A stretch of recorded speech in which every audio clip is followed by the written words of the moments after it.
on that because it's Why not? embarrassing. Oh. Because it sucks losing to somebody in a one-on-one, but he's really talented. That's good. Well, it's good to hear, and we know that you can take your word for it because you're a stellar mid player yourself, Mr. 7K on Storm. Everyone's becoming 7K recently. Yeah, I'm 7K. I just don't put it out there. I mean, no big deal. That's the whole Reddit thing is like, if I played those heroes, I'd also be 7K. Yeah, I could spam her a spear and be 7K if I wanted tomorrow. No big deal. I've got integrity. Yeah, I just don't want to piss everyone off. But nonetheless, I'm really excited because I feel like regardless, we're going to either be treated to seeing a lot of these familiar faces at TI, or we're going to get at least one team, whether it be Complexity with like Moon and Swindle and all them, fresh faces at TI, being a part of Dota. You know, some of these players have been to some of the biggest tournaments for Han. Now it's their time to show what they got in the Dota 2 world in the biggest tournament across the globe. Or Void Boys, like we said before, or we'll see Black again. Nonetheless, it should be good. Now we're going into the draft. Everyone's re-picking the same heroes again. Did they actually get it into captain's mode once more, or is it AP? Well, regardless, they're doing different bans, so the stats people are not going to like that. Sorry, guys. No, they're even doing the same bans. That Pudge was not banned last time. That Pudge wasn't, but everything else was. Think about it. This was a Queen of Pain. PL Trout. Yeah, you're right. You're right. Everything else was the right. All right, so only NAR just kind of flubbing it up there at the beginning, but all right, fair enough. Stats mean a lot. I've talked to some of these guys. They love their numbers. They do phenomenal work. I actually don't even know who was our stats man for this one. It's Nahaz. Oh, we're in for a treat. Yeah, he's really good. Nahaz is the man. Yeah. You were with him, right? In MLG. MLG.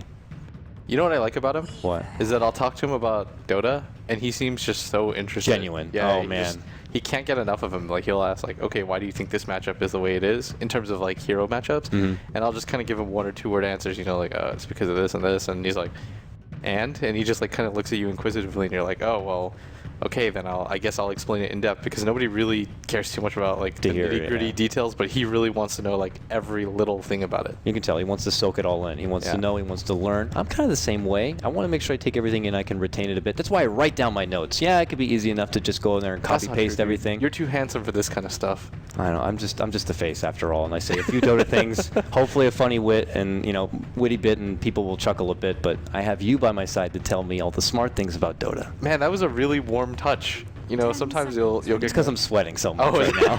I thought it was like a nice one. So let me just rub that right there. No. All right, here we go. Let's hop back into the game. The new draft has been complete, or the secondary draft, but away we go. Take two. Whoa! Here we are once again. Last time we saw NAR heading towards the north. We anticipate maybe they'll look to go in the jungle and block out some of those camps. You already see him building up all those wards. And for the side of Complexity, maybe a bit more attention to the top rune. How important is it exactly that you get off on the right foot here? And do you think it's also important for NAR to be able to get in that jungle maybe, throw off Complexity's game a bit, block out some of those camps? Could be very big value for the Sand King to really have a strong start and something to fall back on to get to that Blink Dagger faster. Yeah, you just pointed out exactly. It's that you're just trying to slow down the Sand King. You want to make sure that he can't stack the cap closest to him, that big one that they're actually assaulting right now, because it makes it easy for him to rotate. He just stacks and then he can pressure the lane, right? Because he's got nothing to do in between. So I think that's pretty good. Yeah, 12-2 record for the Dazzle, recently being very highly praised. And the other nice thing about that is he's not one you obviously want to be throwing out your first ban to. Maybe unless you're playing Secret. Puppy has definitely been on the Dazzle train for quite a while now, but he'll usually end up slipping through, and one team will end up grabbing it. And in this case, Complexity first picking that Dazzle. So we'll see if they can kind of keep that stellar record going. And their matchup here in this first game of a best-of-3. Reminder, everyone, the winner of this series guaranteed their trip to Seattle to be at TI, whether it be in that invited slot or competing in the wild card here. So as we move on in, and by the way, I don't have any game sounds. I'm just going to put that note out there. Do you? Nope. Okay, so we can't hear much right now. Hopefully that's something that will be adjusted. Just wanted to casually throw that out there. But here we go. Moon Meander going to be representing the Undying in the off lane as it stands. Along the mid lane, a lot of congestion here. Swindle Melons, no surprise, he'll be repping that Warlock in the mid lane. So as, you know, the mid player here, Blitz, the Warlock matchup taking on Korok and his Leshreek. What kind of impressions are we seeing here? Hani said that it's very crucial to maybe get that ward up there, but that was when we thought it was going to be the Viper, but it's the Lesh. It's so much easier for a Leshreek to farm if you think about it. He's got two mechanisms that can both harass and farm at the same time. Typically, you only have one hero that has one offensive ability, right? Mm-hmm. If you thing, for example, Storm, you've got the Remnant, and that's about it that you're going to really use the CS, right? Like, the Overload using it isn't very efficient, and you can't really harass with that tool unless you're playing against a melee or something like that. So when you're playing against a Leshrac, you have to A, watch out for the stun, B, watch out for the lightning, and he can kind of flirt between using both of them, whereas Warlock is so much more straightforward. He has no, like, real farming mechanism. He's not really going to throw down a nuke to really get up in your face or something like that, but his base damage is fantastic. The right click animation is really good, and Shadow Word is so annoying to play against. Early movement coming in from Fly. Oh, not going to be able to get the opportunity for that lead in Burrow, but already you can see the aggression. MSS utilizing those piggies. Got the double of them out, could help with the CS or harassment like we see there. Korok did already have to tap into that early salve, leaving him with just a shared tango or two, but you could say the same for now. Swindle down to just that one shared tango, and he's already pretty low. So it seems like Lesh is doing a pretty nice job being a bully, leading things up from here. But of all these three lanes, which do you think is going to be the most important for which team to really be able to thrive? Now, might have to hold that thought. They're going to lead in with an early disruption, but this just might be a bit of harassment, and it is. They're just going to zone back Moon Meander as much as possible. I think the mid matchup matters the most, and I'm not just saying that because I'm biased. I think if the Warlock has a really good start, it's hard for him to get slowed down. But if you're able to solo kill him, out-farm him like crazy, stop his farm, then I think the hero really starts to lose its usefulness, right? Because, yeah, you rely on the rock, but you also need things like the Ags to be able to do anything. There's a disruption. They already got the one poison stack. They have a second one right there, and I think this is going to be our first blood. A desperate tombstone, not going to be enough. It's Ush who will strike first. Oh, and of all the people to get that first blood bonus, it's going to be the Viper. This is a very strong start for them. Moonmeander is going to have to come back into a bit of a struggle right here. Is he going to need a little bit of help, or is this just going to be NAR's lane here from here on out? I think he just has to play a little bit more safe, because I think Moon as a player kind of really wants to contest, get in the face, and try to win his lane. But I think in this lane, he just kind of has to sit back, be patient, and trust his tri-lane to win. Ooh, Fly's got the DD, but can't quite get close enough again for the Burrow. Putting a lot of attention, of course, to maybe building up some stacks early on. Now, they didn't roam into the woods. They didn't block out any of those side camps over there. They do have a little stackaruno right there, but, you know, not anything for him to really thrive. So it seems like Fly's being a bit more attention to the actual lane and maybe trying to draw some blood here. So, but this is also very uncharacteristic from NAR, at least from the games I've personally gotten to cast and witness, is that MSS is not on his own. They want to make sure that he has a good, strong start, enough that they're going to be putting the Witch Doctor here. Is it that the case, or do they feel confident enough in this bottom lane that, you know, the Shadow Demon and Viper will be able to get enough done on their own? I think that they feel confident enough that a Shadow Demon and a Viper is enough to harass out the Undying. And the Witch Doctor is one of the better aggro supports, if you think about it, right? Because if you run at him, he throws out the cask, he has the heal as well to kind of save his guy. He's never really out of position. He's got good to harass with as well. For example, if the Witch Doctor just decides to completely leave the lane, or I mean the Dazzle, then the Witch Doctor can just kind of get in the face of the Weaver, start to deny and harass and stuff like that. So it works really well as an aggro dual laner, I guess. And it's actually the most interesting for me, this mid matchup and how Korok plays it. If you notice, every single time he does the same thing. He forces up the wave. Before the wave dies, he moves forward as the wave is dying. And so Swindle doesn't really see it coming in time, and he plays on top of his hill at all times. And so he's just trying to zone out Swindle as much as he can. Like, look how he moves forward with the creep wave every single time. Like, I've been watching. He does this every single time, and it's kind of unique to him.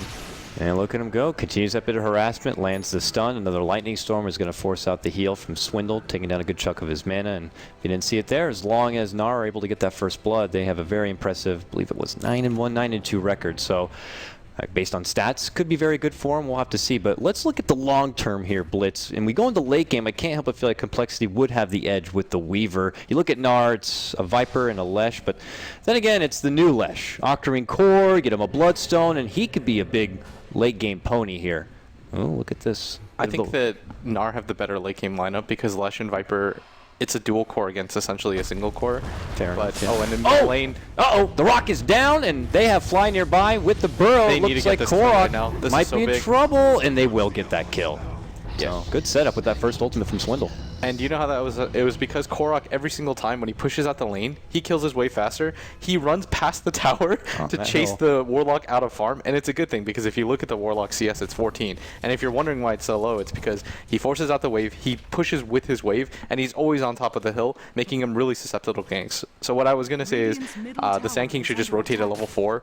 When the Warlock hits level 6, just go for the gank because it's always going to work against a player like that. Good read of that pattern to really punish the Korok and doing a bit of the same thing over over and over again. And with that rotation from Fly, they're able to get their own return kill and get themselves on the board. So very nice for them as we look over the levels. No surprise. Lesh and Viper both at the top of level 6. Swindle is able to get his own level 6.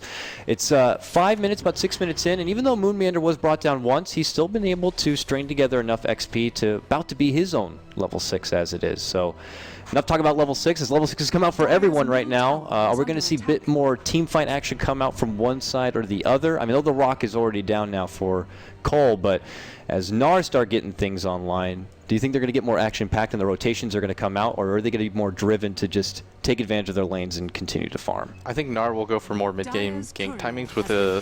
oh my, Courier taking down the Dire. Courier goes that's down. Really surprising. Oh, very unfortunate. Yeah, I think if I'm Complexity, you're a little bit too timing based, right? Like, you can't move before Fly gets his Blink Dagger. You can't move before Swindle has his Rock up.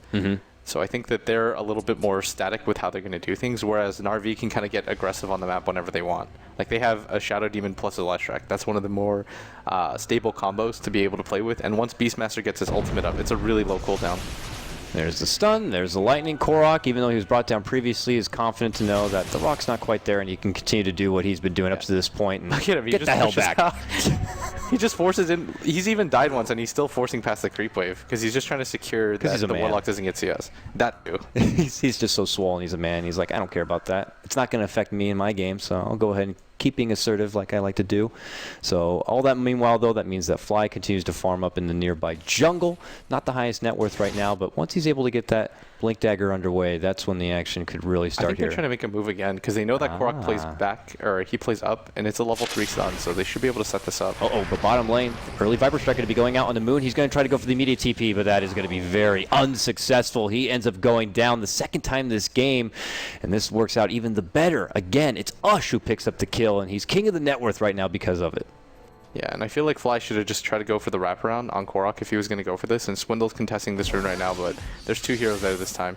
Face first Coconut, early Maledict, but probably just a level 1 at that, and no rune for you. Korok is going to quickly deny that, and Complexity going to have to walk away with nothing right there. So early pressure from both sides seem to be kind of in tune with each other as far as what they want to get out of this game, but as far as the lane matchups in the early game, I would have to say, obviously bottom going very well for NAR. Mid, you might be able to make the case either way with the early kill onto Korok. But what do you think? As far as lane advantage, is it a strong start more for NAR just because of the multiple kills coming out on the bottom? I mean, they are also not losing much in their off lane. MSS is building up quite a bit of farm. He should have Primal Roar any moment now. He's about level 5.5 here. I think this laning phase is okay for both teams. Like, they're going to be satisfied with how mid went, but Complexity is going to be really happy that their Warlock wasn't pressured whatsoever by the Shadow Demon, and they're going to be really happy that they got the first blood off, and the Sand King is just kind of happily farming, right? Like, he went for 1 gank attempt, it worked. He goes to the second one, yeah, that's a bit of a time investment, but it doesn't matter in the grand scheme of things because nobody's going to pressure him in the jungle, so he's going to have time to farm anyways. We've seen this before. Rock Burrow, this time the upheaval, he's going to desperately dish out the ultimate. He's going to try to run away, but there's nowhere to go. He's walking through molasses and can't make it away. Now they will get the return kill with the help of Chad there on the Witch Doctor to take down Fly on his Sand King. As the disruption comes out defensively to help out Chad, but can he run away from this big rock monster? He can. Barely alive right there at the end. They end up trading 1 for 1, but have to say it's a bit for the better of Complexity as they take down Korok once more. Oh, definitely. And I think the Warlock Golem, I'm not entirely sure. I think it hit the creeps once instead of prepping the hit for the Witch Doctor, so I felt like they should have gotten the double kill there, but it's one of those minor things that don't really matter too much. It does really benefit Complexity, though, because Korok, like we said, he's a snowball type player. Like, he needs a really good start, whereas Swindle isn't. Like, Swindle's okay with kind of trading farm, but the fact that they've gotten 2 kills off on him so far, he's gotten the XP for both of them, and he's been participating right now, I think is really beneficial for Complexity. We see Korok goes for the Arcane Boots build up on his Lesh. We've seen it in both ways this qualifier run so far with Lesh. Either going with Power Treads, I guess when they feel they need that extra bit of life, or they go with the Arcanes because you can always, disassemble them and put them into the Bloodstone here and there. I don't know if you have any sort of inkling about that notion right there, just as far as it seems like the easier path for item progression for your Leshrac. Maybe doesn't necessarily need the extra bit of life. I think you should go for the Arcane Boots first, because the way that Leshrac plays, he's going to farm really quickly, and the power treads don't do too much for you, because eventually you want to get something like Travels, because you can push out waves so quickly, right? And that you want to be the person pushing out the wave, then TPing to your teammates to be able to help the push. So I think going for the Arcane Boots, and then having regular boots, and then getting a point booster, because you're going to farm so quickly. It's just the nature of the hero. Yeah, once he gets enough levels together, it gets out of control. But hey, Warlock got that Midas, so there's going to be that Midas. I would foresee a rush towards that Agnums, then a refresher, and then things just get absolutely chaotic. And if it does get to that point, what could be the answer from NAR with the lineup they currently got to stop the double rock dropdown? Or are they more based to prevent him from getting to that point? You have to prevent him from getting to that point. If you let a Warlock, especially as a core, build up a refresher, on top of the Aghanim Scepter, it's so hard to fight into. And NAR don't really have the best ways of dealing with it either. They've got 3 heroes that I'd say are relatively squishy. Oh, they're going to try to defend this tower. Still not taken down until they can actually get the die. It looks like they will. Moonmeander's going to finish it off. Now, Chad looking to run away from here. They get the help. That mech was already picked up from Ush. They dish out the Viper Strike on Ziz, but he's going to be able to Sakuchi himself away from trouble. Get rid of these freaking zombies off my butt, and Chad will be able to make it away. So, when it's all said and done, you know, they have 3 attention down here in the NAR bottom lane. They're not able to get the tower. It was denied. Ziz, could Sakuchi himself into a bit of trouble if they decide to turn and go on to him here. Actually, Moonmeander there with full life now. And just a bit of a footsie play blitz. Flirting, but no one kind of going for third base. You can't let them disrespect your offlaner like that. You have to come in at some point and stop that madness, because if the Undying just keeps getting dove, they're going to get a little bit more reckless and start playing really aggressively, and you can't really do much. They don't really want to help Moon either, because if you notice, who was the one that rotated? It was the Weaver, right? Because the Sand King wants to continue to farm the jungle. Like, his only focus in life right now is to get that Blink Dagger. A Dazzle is not going to provide you any offensive firepower, so it's going to be the Weaver, and the Warlock can't TP as well. Just because it's a Warlock. Oh, yeah. Oh, Blink Dagger. 12-minute, 30-second Blink Dagger for Fly. Respectable time is what I would like to say about that. Do you think it's crucial now for him to take that Blink Dagger and put it to some use? I imagine so. He just got the smoke, the old Bat Rider kind of Blink Dagger play. So, big deal if they can kind of lead in with a kill with this one. Plus, he has the Epi. And of all the lanes out there, we'll have to see what he favors as the prime target. I mean, Viper is the most farmed for NAR, but he's also one of the hardest targets to take down. So where do you think his best bet is to try to make a big impact with that Blink? Unless the Warlock +1 are going to show up to the bottom lane, I think it's unlikely. I think the better play is to go for Korok mid. They never see the 3 times gank coming. Like, it's like the first one goes off and you're like, okay, I'll respect that. The second one goes off and you're like, fair enough. All right, these guys are just being assholes now. And then the third time goes off and you're just like, there's no way. They've already shut me down. They've wasted so much time here. It's the third time that really catches you off guard. I mean, they don't want to even have that third time to happen. Chad has been flirting around this mid lane for quite a while, just in case something is to happen onto Korok here, but now they have Moonmeander here involved as well. Korok not playing that aggressive. We've seen in the last couple of moments, but obviously the given that there's people missing from the map. Moon's missing from the bottom lane. Fly has been off the radar for who knows how long, so it's fair enough for them to play a bit more reserved. But because of that, look at MSS. He's kind of doing his own thing in the top lane. He's already over level 8. Have yet to see him utilize his Primal Roar as well. So it's been a relatively quiet game, I have to say, mostly for the side of NAR. I think NAR are just trying to play defensively and build up a little bit more of a lead. Like, MSS is farming so well. That's a Necrobook 1 on an offlaner at 14 minutes. Like, you're incredibly satisfied with what's happening right now. Because if you take a look at Moonmeander's farm, he's got almost nothing. He's got the Arcane Boots, and that's about it. So if you're just looking at the comparison of offlaners, the Beastmaster's doing really well. So you're okay with this type of pace. Here they are now, thinking that they can probably get some work done in the top lane, knocking at that tier 1 here. MSS, of course, still in the neighborhood. His Hawk out there doing work. Korok now back into his more confident stance as he has that magical haste rune to kind of duck in and out when necessary here. But he's got an objective in mind, and that's looking to finish off that tier 1 mid. But Ush still kind of doing his own thing down here in the bottom lane. Is there going to have to be a point where Complexity have something to do about it? I mean, or is Ush just going to get away with taking this tier 2 bottom, and then he'll look to take his momentum elsewhere? The problem for Cole is that their lineup is so immobile, and they have no ganking heroes. The Sand King, like Kevin said, it's okay for burst damage, but you've got a Dazzle as a support and an Undying, which isn't really known for the burst damage. So to be able to kill that Viper, you'd have to heavily commit. You'd have to throw down the Rock, the Sand King ultimate, but he's got a mech. Like, the likelihood of killing him is still kind of low, and the investment for it would be so huge. And this is why I think the Viper pick pays off so well for them. Yeah, they haven't really picked it much through the qualifier, if at all, at least from the games I've seen personally. But it seems like this is the right time to grab it, and so far it's been pretty damn fruitful. They got some good strikes there on the Tier 2 bottom lane. Moonmeander did show up, who was successful denying the Tier 1 in that lane, so he's kind of there on its back end. But it will still stand for now, and it looks like Ush will pull back, and well, they get the ward on the high ground right now. Hawk already currently scouting out Swindle Melons. He's got that point booster and already 1k gold. You're talking about maybe eventually stopping this Warlock from getting to that point, but he seems to continue to build it together. But my oh my, suddenly Korok, he has a soul booster. It's just the nature of Leshrac. He's going to farm faster than every other hero because he's got so many different ways to farm. He can go to the jungle really quickly. He insta-clears the creep wave in middle. He can just keep forcing it back. If the Warlock goes for any sort of rotations, then he takes your mid tower. It's like a lose-lose situation overall. It's like insane, but I think Complexity should just kind of ignore the laning phase right now. Try to build up items onto the Warlock. Get your Sand King one more item maybe. Make sure that the Weaver's in fighting condition, and then just go all out. Like, it's like one timed movement of aggression. Like, you don't really get many opportunities because the Warlock cooldown is so long, but it's like you really have to make things happen with that one big rock. That's almost the impression we had when we talked about this matchup. NAR just notoriously known for really succeeding in their laning stage, but where Complexity have that good team fight where they can come together and really succeed. So we're looking for a bit more of that here in the game. But look at that. MSS departs from his offlane position, now looking at the attention towards the mid lane. Another denied tower, though. Complexity going to be taking that one away. I also want to mention Korok with his Leshrac went a very interesting build here. Might have to hold that thought. Moonmeander charging on forward, but it could be him that's in a bit of trouble. No, he'll be fine. The tombstone's going to end up going down. Now he's got help. The rock faked out once.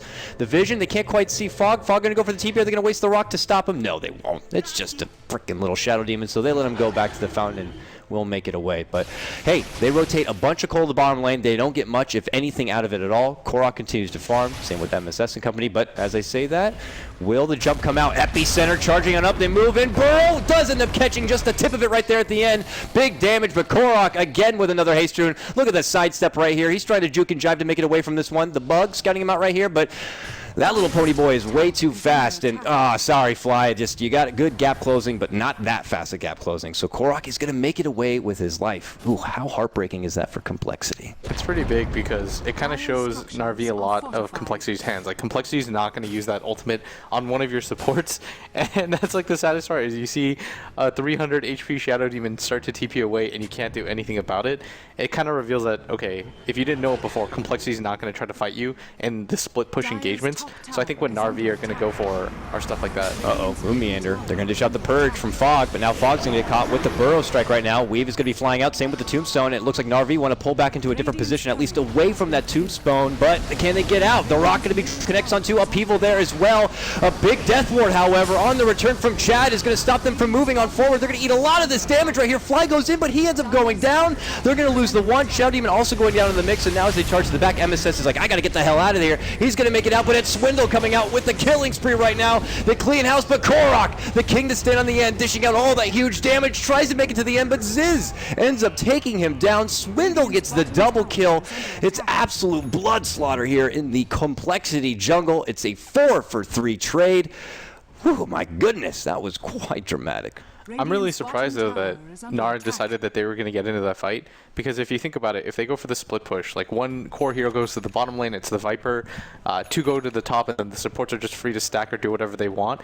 What does Complexity do against a split push? Like, they don't have enough damage to take down that Viper. They don't have the amount of smokes necessary to gank MSS, who's just going to have the Hawk up at all times, and it doesn't matter too much if you gank the Leshrac. Like, look at this fight. There's only potential to lose here. The other big thing is, if you didn't see in the bottom left corner, is Complexity also managed to sneak a courier kill during it. It was coming in, bad timing for NAR, and even more of a bonus for Complexity from this fight. So this is a huge dramatic turn from him, not only just winning the fight, they've rid of that courier as well, and well, you can see the back end of it here. Chad desperate with the Maldic, but Ziz just in a prime position there on the back, dishes out huge right-click damage. It's blood splattered all over the place. Korok, valiant effort to try to hang in there in the end, but it's just they're outnumbered. Plus the Weave dished out early, their armor whittled down pretty dang low so that when the Weaver comes in to clean up, it seems almost effortless. Oh, in this mid lane, Fly might actually be in trouble. Fly, burrow to the high ground, but yeah, not going to be happening. That Edict flies on through. And it was something I wanted to mention before, but seems almost irrelevant now. But Korok put more love into the Edict build-up this game. Normally I see more, especially in the mid lane, all about the Split Earth and all about the Lightning Storm. Was there anything about that at all that he just maybe wanted to push a bit harder with the Edict? I just thought that was a bit unusual. I think he maxed the first two normally. He's just such a high level right now. He's level 13, so he's got everything maxed. Yeah, now he has everything. But I thought before in the past, but everything kind of went chaotic before I could really address it. I just thought that was something a bit interesting. Ush, he's finally going to get the finish on that tier 2. The first tower they finally will get without it being denied. Actually, they did get the top tier 1, but it was a lot of gold that was taken away. But now they're finally get something for themselves, and, well, Korok, he's just going to be clearing out this top lane a bit.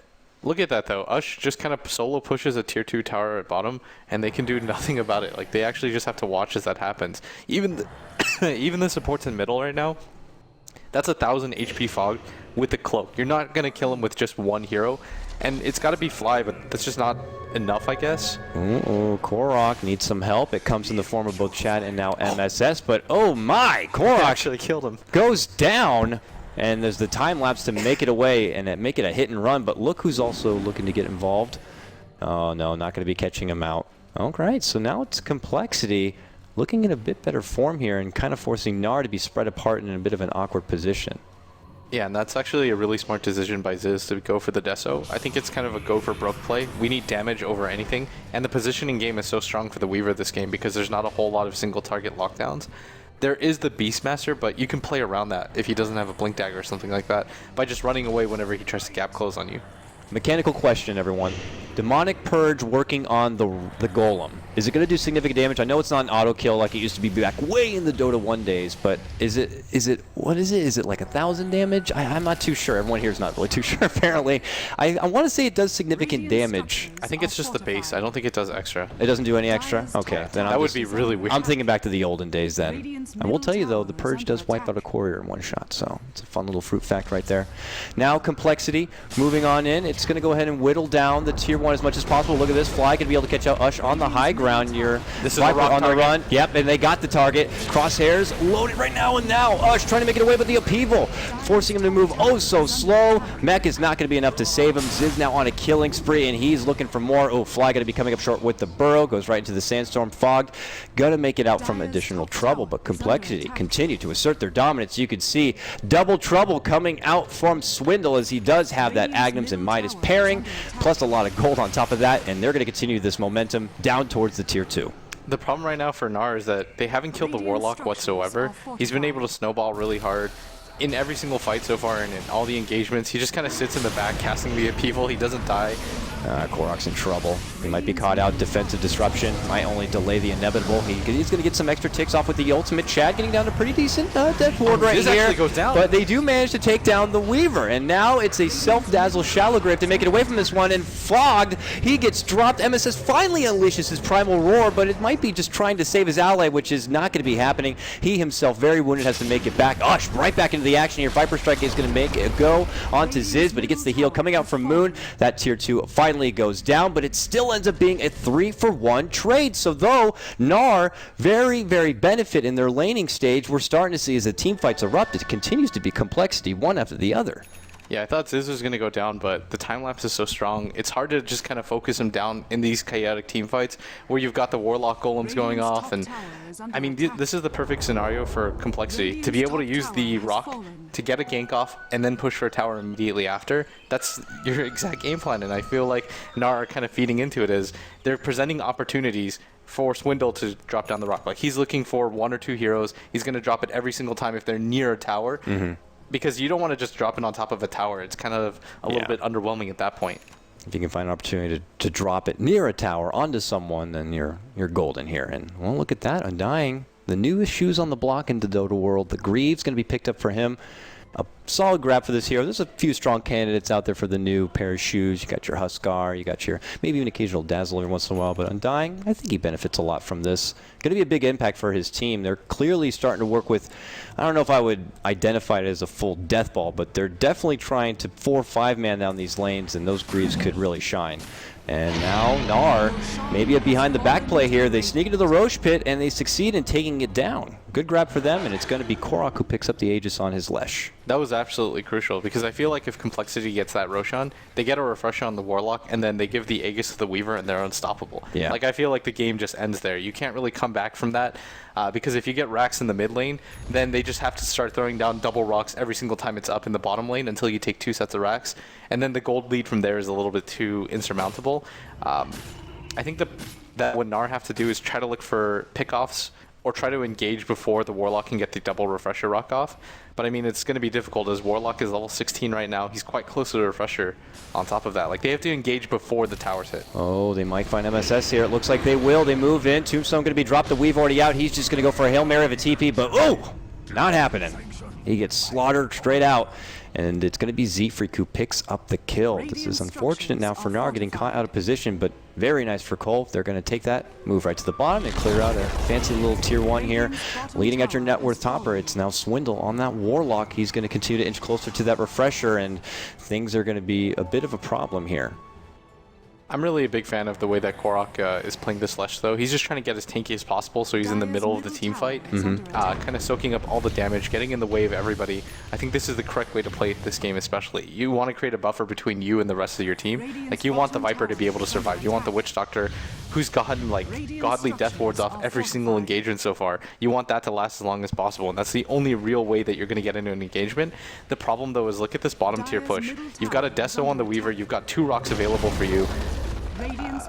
I mean, you know, from the Agonimous, and so it's too difficult right now for NAR to fight into that, but at the same time, giving up tier 2 towers against a guy that's going to get a refresher orb right now, I think that's a recipe for it as well. No, that's for the Lincolns. Oh, but that's more items. Very scary right now. Complexity looking pretty damn good at this point. Ziz being able to throw together now that extra defensive tool in the Lincolns. Though Viper Strike, and I know Ush is building towards the Agnems, could rid of the Lincolns pretty dang fast, but it still rids of 1 Viper Strike altogether here. So, yeah, there it is. He's now got it complete. And there also is the Magic Watermelon Refresher, now done on your Warlock. So do we just feel like at this point Complexity will overall have the better team fight, and they should look to utilize this Refresher as fast as possible, maybe possibly trying to breach into the high ground at this point? There's only 1 more outer tower standing for NAR, and that's their northern tower just outside their base. I mean, I've got this expression right now. It's like, how did this Warlock get as farmed as he is? Like, they're going to have the vastly superior team fight if he can get both rocks off. Like, that's the key here, is that if NAR can somehow find a way to isolate him out, maybe roar him, follow up with the Lesh, throw everything on him at once, and try to pull him down as fast as you possibly can, then you probably win a fight, especially if you force Swindle to use those rocks defensively. But I mean, in a straight-up engagement, let's say Complexity just kind of make their way bottom, start beating on the tower, get the Deso hits off onto the tower, and then you drop 4 rocks on top of it at once. It's going to go down so quickly, especially at this phase of the game. It's a 27-minute refresher or Agonim's hand to Midas Warlock. Like, I'm actually just blown away right now. Yeah, and right on cue, Mr. Nahaz lets us know it's only the 15th time that Warlock has finished his refresher orb before the 30-minute mark, so it's a very stellar performance coming out from Swindle Melons, and one that could be quite complicated for NAR. NAR playing things a bit more defensively, obviously, probably looking to stall out a bit so the Aegis will expire. You know, don't really want to have to fight into that, but eventually the fight will come. And I have to say, I don't know if you feel the same way. MSS on his Beastmaster, haven't really been able to see him utilize more of an offensive Primal Roar yet this game. Maybe is that more because the opportunity hasn't really been there, or do you think that maybe MSS has been playing a bit more reserved? I think the opportunity hasn't been there. I mean, MSS has sick amounts of farm right now. Getting a Necrobook 3 that quickly into the game as an offlaner against the type of lane that he was against is really impressive. But Complexity have kind of just played this like group, don't show ourselves on the map, and then immediately show the 5-man show force, which doesn't really go well against the Beastmaster. Like, the Beastmaster wants to try to look for the individual pickoffs with just the Necrobooks in him, or him plus 1 other hero early game, and those opportunities haven't really presented themselves. So I think it's a combination of MSS. He's playing like smart. He's not trying to force anything. He's waiting for opportunities to develop, and I think that's the correct response. But right now, Complexity, I mean, they're just playing really well right now. Is that they have a strategy, they're executing it really well. They're kind of just playing this like group mentality. Let's see what we can get. And right now, I think they're just going to try to go for broke right now. I think go to the mid lane because it's the most pushed in. gank somebody if you can. If you can't, you're right at their doorstep anyway, so it doesn't matter too much. Like, this smoke is a win-win situation. Yeah, they make a big fight here. They use the rock. They come out big on a fight. They can use those rocks to push into the base and probably easily rid of the racks here. So this is going to be a huge fight for NAR to kind of fend off. And on the other side, a huge fight for Cole. They come out big and successful here.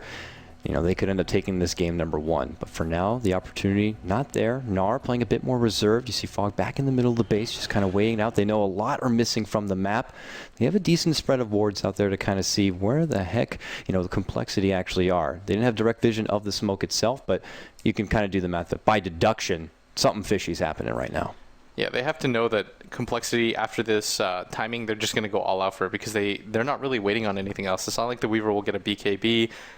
I mean, the Undying's built for Guardian Greaves. The Warlock has everything that he's pretty much going to get. This is the best possible timing that you're going to get. And I really like that Na'Vi, when they went for the Roshan, I think that was a defensive steal. It's one of those, we have to try to delay the clock as long as possible. And you're seeing their playstyle reflect that. Because typically when a team takes the Aegis, it's like, okay, it's time to take every single tier 1 and tier 2.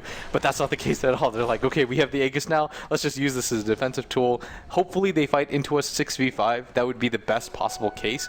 But if not, we'll just buy ourselves more time. Because that's what Na'Vi are trying to do right now. They're just trying to buy as much time as possible for that one fight. Because complexity, they don't get a lot of opportunities at this. If their push gets repelled once or twice, then the confidence starts to decrease by complexity. They're like, oh, well, we're kind of stuck into this, we have to go for broke kind of scenario. And if NAR are going to be waiting out for that one special fight, is their key component going to be Korok on this Lesh? He's been able to throw together a Yule's after his Bloodstone, which unfortunately did have to go down to 4 charges now, but he does have, as pointed out, about 2,400 gold saved up. We could expect to possibly see the Octarine Core come up as next, so that they continue to stall maybe for something like that and have him as the key factor in these fights. Yeah, he's going to be the primary damage dealer overall, and he's actually going to go for just pure tankiness, which I think is the right idea. His damage dealing isn't the issue for him. It's survival. Being able to survive all 4 of those rocks and the Tombstone and the Sand King ultimate isn't easy. And so I just kind of want to take a look at the Viper's items to really get a... Pimp, please. Yeah, so he's got S&Y, Aghanim's mech. That's about as defensive as it gets, right? Like, he's really beefy. He's got a lot of HP. He's got the mech on top of that. Oh, look at this. Korok has found a little scorpion over here, and he's able to get Fly, what feels like relatively easy. Fly just maybe split pushing a lane, a bit far from home, but he will get punished. Nothing too dramatic for the side of complexity, but it's a new step in the right direction for NAR. This is obviously going to be able to easily rid of that little Viper strike, and he'll get bullied away from the lane.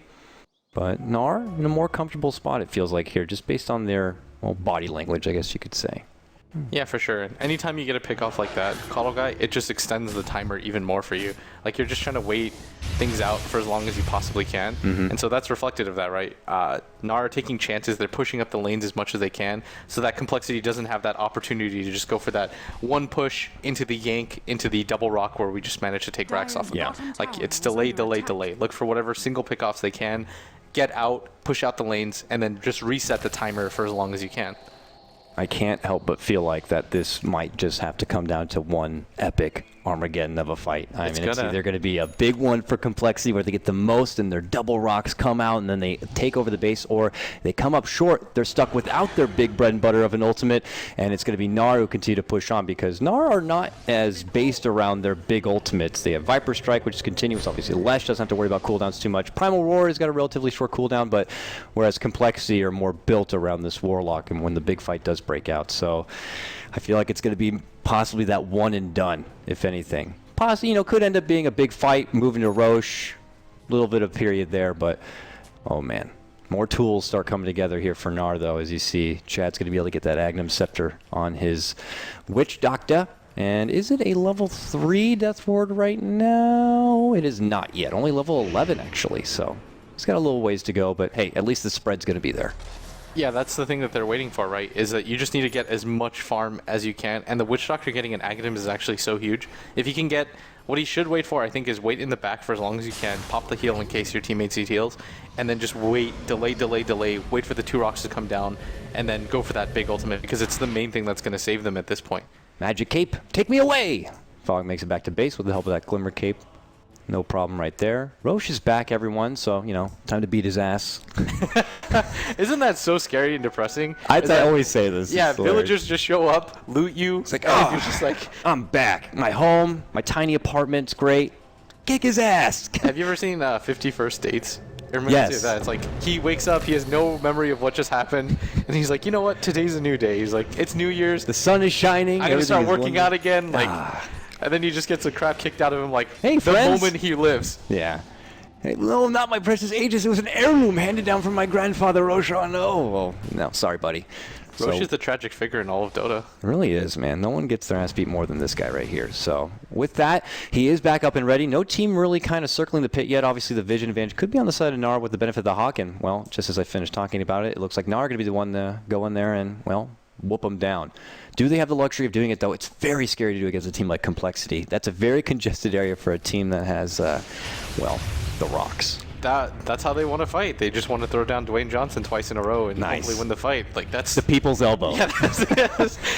You're just gonna suplex them down. That's the main goal, is to try to get them into a small enclosed space where you get a lot of like tight areas. You don't want NAR to have a lot of room to work with, because you want them to fight under things like the Tombstone and things of that nature. Yeah. The problem right now the Na'Vi are running into is that they want to take this Roshan because you can't give it to the Weaver twice. Like, killing him twice is going to be too difficult. Yeah. But if you fight into that area, it's also kind of a lost cause. Like, it's going to be too difficult. Ooh.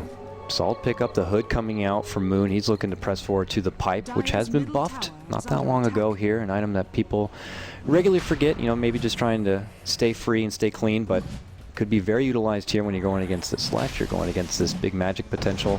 But here we go. Complexity feel a bit more confident, you know, messing around with the Roche, feeling they have the stronger team fight as long as they keep their big fighters out there on the outskirts.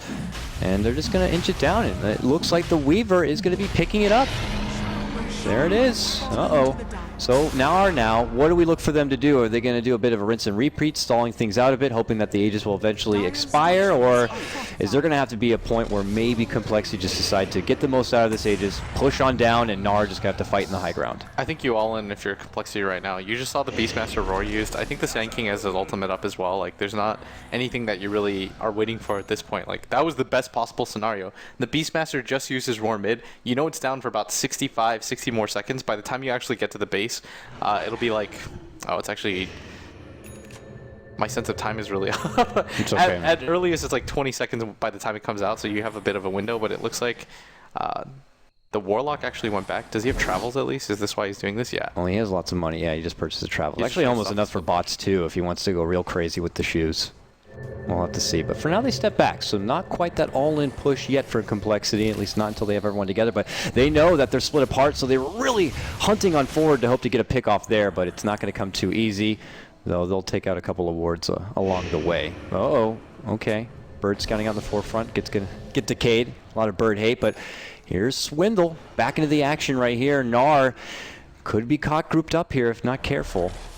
Yeah, this is going to be the one-off team fight that you were talking about, so good luck casting everything I at hate, once. this is so what I many hate. things are going to happen yeah, at once. and I'm going to miss at least like 80% of it, I feel. But let's see. I'll channel my inner youth and hope that I can scout everything out. But here comes Complexity starting to knock at the front door of NAR here.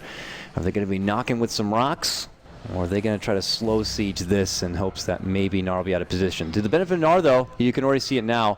Fog, though he's getting pretty low on mana, continues to dish out the poison here. Could be a bit deceptive. Next thing you know, you have 4 or 5 stacks on you, and things could be a bit rough. But okay, that's the signal blitz. Defensive weave out. It's go time. Complexity aren't even aiming for the best fight. They'll take anything that isn't absolutely awful. Like, if they get any sort of initiation off or any sort of timing, they're just going to all in for it right now. They pop the Lincolns. Viper Strike early onto Ziz, though he is your Aegis holder, so he's free to still kind of slow siege down that tower and be out in the front. Gets his heal up from both the Dazzle and the Undying, and they kind of step back. Very methodical, disciplined play. Uncharacteristic of your American Dota, but they're doing it. They're just trying not to throw the game right now. They're waiting it out. They realize there's so many different scenarios, and most of them they're going to win these fights, and they're going to drop the Tombstone to try to hope Na'Vi kind of stack up for this. And Swindle doesn't want to drop the Rux quite yet, though. Ooh, he's thinking about it. The Glyph already goes out. The Tombstone is down. And Ziz is still on those front lines, putting it down. Okay, Upheaval actually going to be coming out here from Swindle first. And we'll cancel it and step back. Man, this is finicky play. They get the new Viper, but there's the committed go. Oh! The Rock's going to get dropped, and it's a big one. Right onto NAR. They're immediately going to lose Fog. Not looking to buy back quite yet. There's going to be the buyback. And now Chaos is out. Look at all the Rock people fly. Ziz moves on in. He's got the Shallow Grave to live it on out, but he's still got the Aegis. It's going to be used right there. Chad running to the south side to make it away from this. Still NAR holding on. They get the splitter. If they're looking to go for Ziz, the Primer will follow. They're going to get the Weaver down. They got him dropped. Now the self-fuels. Korok looking to get himself into a newfound position. Those Rocks, though, still doing pretty big work. They're able to bring down Fog. That's a dieback for him. The Witch Doctor Chad also goes down. MSS forced to buy back to get into this one. That tier 3 still standing. Finally going to get brought down right here. But this is it. NAR really need to look to hold. Otherwise, they're going to be losing both of these racks. Here comes the TP back on in. It's going to be Ush first on the scene. Then you're going to see Korok coming in here after. MSS charging forward, but he does not have that primal roar. He's so much damage from these golems. Finally, they start chunking down one by one. When the damage is done and the dust clears Blitz, it's going to be a tier 3 and 1 racks. I feel like that could have gone a lot worse. NAR, a respectable hold. Is this their time now to try to take it to the other side while the Rocks are on cooldown? I think so. I think at this point, you don't just wait to die. You got to play aggressively at this point.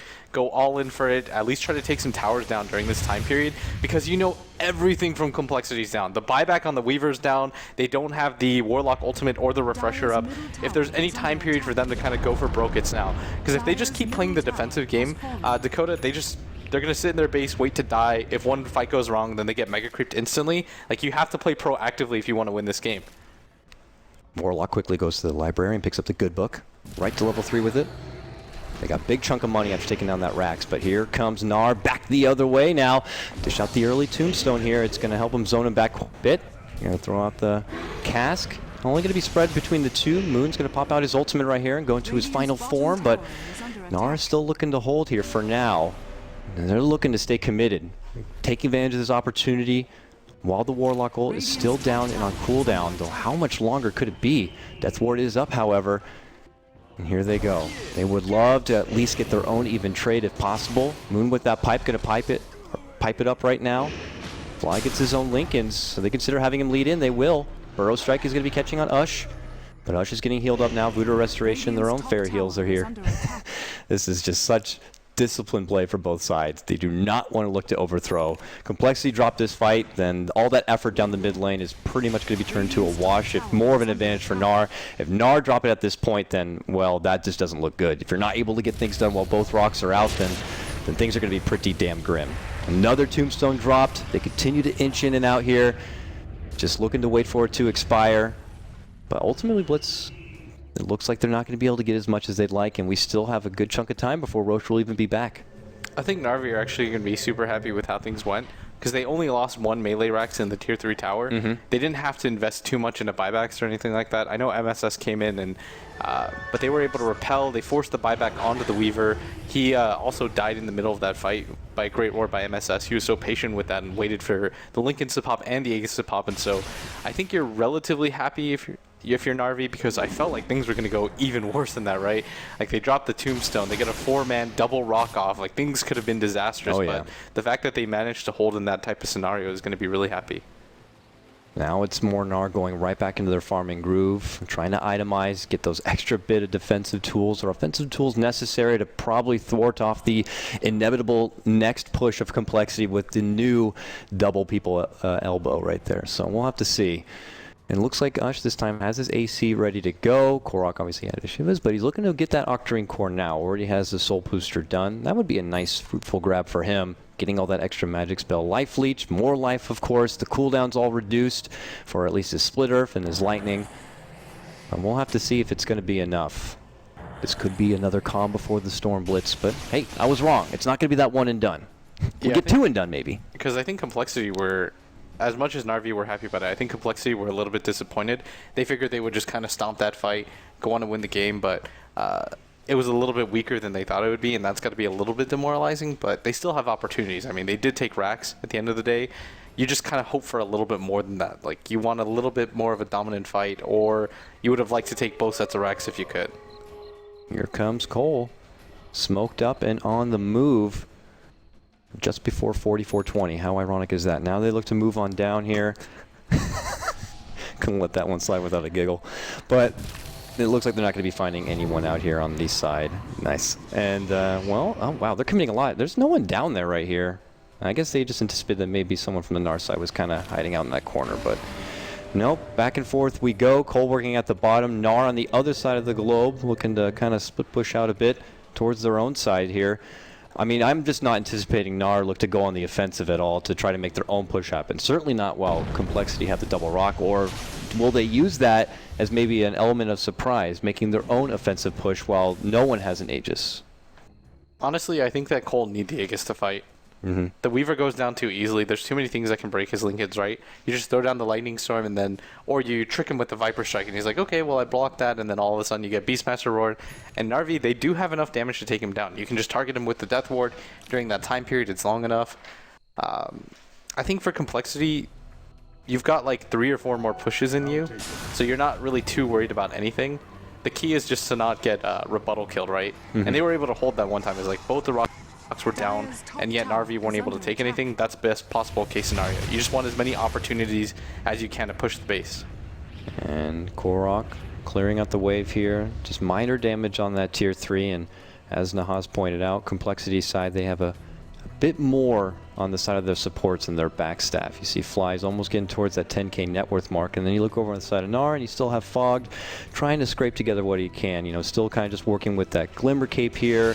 But, you know, it is a Shadow Demon after all. I mean, is there anything that you could, you know, hope to see to get a bit more out of the Shadow Demon so it can really contribute a whole lot? There is that new Agnum's recipe, but that's going to be way off in the horizon, obviously. So maybe a Force Staff as a little bit extra defensive tool to get away from the rocks. Yeah, Force Staff is like the best possible support item. I know like Kevin really likes the Agnum Scepter on the Shadow Demon. He really just likes the hero in general. Yeah, but there's no way that he's going to be able to farm it this game. And I think that's okay because the Shadow Demon isn't going to make or break your fights with the type of items he has. Nor is Witch Doctor once you get the Agnum Scepter. Like everything after that is just bonus gold. It matters more that I guess the Sand King gets as much farm as he can, just because Swindle, aside from his rocks, isn't going to do any real physical damage. He doesn't really have a nuke associated with the hero either, so they need a little bit more oomph in their team fights in terms of damage, and it's got to come the way of the supports. Because if you look at the way that Moon's built, Undying as a hero he's not going to be a huge damage dealer, right? Like what does he have? He's got Guardian Greaves, a pipe. Like that's not any sort of damage dealing, so you need at least one more source. You can't just rely on the Weaver and the Warlock golems. What would that source be? I mean, Undying, not one to really stretch this far into the game. Usually by now you'd hope that you'd have a commanding lead that the rest of your staff would be able to kind of pick up the pieces and clean it on out. You know, Undying's Tombstone isn't quite as sturdy as it once was. His heal is okay, but it's not like game-changing at this point. You know, at this point also zombies can kind of be shrugged off. Maybe the slow could still help out, but it can be a bit of a delicate thing to keep that Undying maybe relevant at this late into the game. I think you would need an AC on somebody on Complexity. You might as well just stack a ton of auras, and you've got enough things, like units, that it'll be useful. Like Swindle Melons now has a Necrobook 3 as well. Okay, Maelstrom now picked up from Ush. New extra tool, helps wave clear it out a little bit, keeps their push going pretty damn hard. They were able to bring down that tier 3 in the top lane here. And how are we looking as far as Roche goes? It's up. He's back. It's his 3rd time now. He's got the Gouda. Someone's got to take it. That's a family recipe, man. I handed down from my great-grandfather Roche, just like my Aegis. Dota people are really messed up. So this is very crucial for Complexity to take, just like we talked about last time. So they look to move in. This time NAR nowhere close. They're actually pushing this top lane here. Complexity, they might see this. Are they going to just have Ziz finish it out? But Korok's moving on in here, Blitz. Okay, Burrow trying to slow him down. The Fly ends up eating a bit of his own damage. They're going to be able to get the Yules on Swindle. Oh, followed up with the split up. This could be a huge pickup. Primal Roll follow-up. Now he should have a buyback. No, he's going to be forced to use it. 87 seconds otherwise. They're making it go with the racks right here. NAR looking to hit him hard and where it hurts right now. Look at the damage. Ush really right-clicking it home. Still no buyback. There it is going to be. Now the Burrow going to be flying out on Ush, but it's not quite enough. Look at this. NAR see the buyback, and they're like, we've had enough, but are they going to let him get away here? There's going to be one rock dropped only onto Ush, and then with that, he's looking to turn back. Refresher's going to be flying on out. Ush is confident that he can really take it to Swindle here. Now, he's going to pop his mech. He's just going to sacrifice his life to try to do as much damage, it looks like, and hold him on out. But meanwhile, on the other side, Witch Doctor is going to go down to Ziz, catching him off on the backhand lines. Moon gets the finishing blow onto Ush. No surprise, Ush obviously aware he has his buyback. just kind of holding them back a bit. Now, the rock is already dropped, and it's for a defensive rock, so this is pretty nice for NAR, I'd have to say.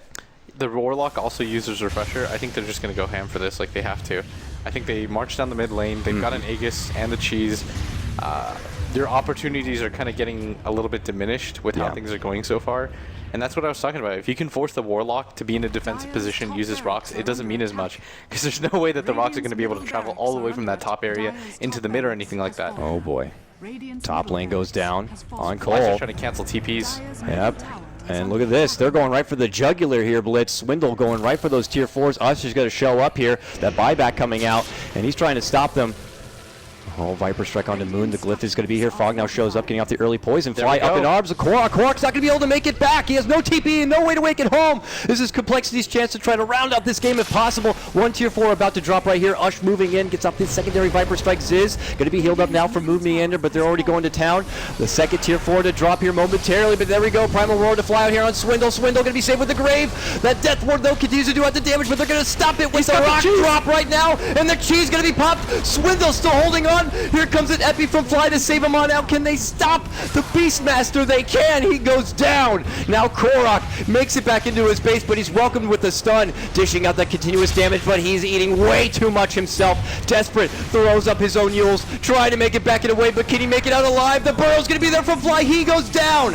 He now has to buy back and return into the battle, but Ziz has already cleaned out and finished up the Beastmaster. They're looking to go for the throne here, but they're slowing him down with the Lightning Strike. Now Korok moves right back in, trying to make it go. Z-Freak staying alive. Moon Meander might not be so lucky, barely inching it out. They're all so low. Swindle going to be caught with the split earth. They're moving back in. They're going to get fogged. Ziz looking to clean up. He's going to go down now. He does have a buyback. He's out for 100 seconds. Now, I don't think Complexity are going to be able to finish out the game at this point. Korok gets his double kill. It does cost a lot on the side of the NAR to hold out this big push. My God, Blitz. What the hell happened? Everybody was like on the edge of their seats right now in the studio, like like the mouths were open. I mean, I haven't seen a team fight like that in quite some time. That was so exciting to watch. It was just really good defense by NAR, and they're going to go for this all-in counter push. They know that Swindle's down for quite some time. He doesn't have the Refresher Orb. He doesn't have buyback at all. This is the moment right now for NAR to strike back, and they have to get a lot out of this. This is a minimum investment of 1 Rax, because you know, Naked Throne, no Glyph on cooldown. Once Complexity have the Refresher Orb, they just march down the mid lane and all in for the throne. There's not much you'll be able to do about it, so here comes NAR. Will they be able to take this game right back? It's Korok and Ush, the top 2. These 2 have been record-breaking all the way up to this point through the qualifiers, and we're counting on this tag team to bring it home if you're a NAR fan. But for Complexity, they're going to be holding out. They have no Swindle, and as you pointed out, no, it means no rocks, nothing at their arsenal and ready.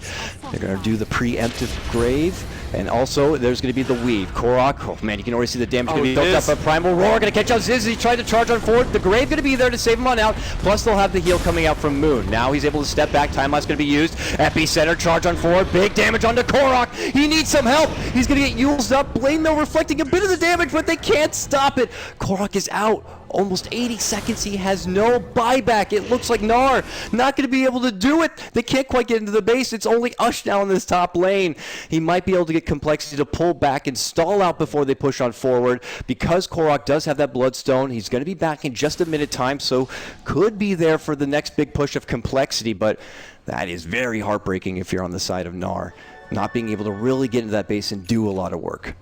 Yeah, and right now, without the Leshrac up as well, and the Warlock has everything up, I believe. If you take a look at his Refresher Orb, yeah, it's just cooled down. I mean, if you're NAR, you're really worried. You don't have the Leshrac. What was keeping you in this game so far was the amount of buybacks that you were able to put up any sort of defense, but they're just going to march down this mid lane, and Ush realizes that as well. He's like, okay, maybe we can go for some sort of throne race scenario, but it's just not going to be possible at this race. Here they come. Ush trying his best to maybe divert their attention elsewhere right now, but here comes Cole right down that mid lane. Early Viper Strike going to get rid of that Linken's, but Ush has to step back and look at Ziz. He's going right for the throne.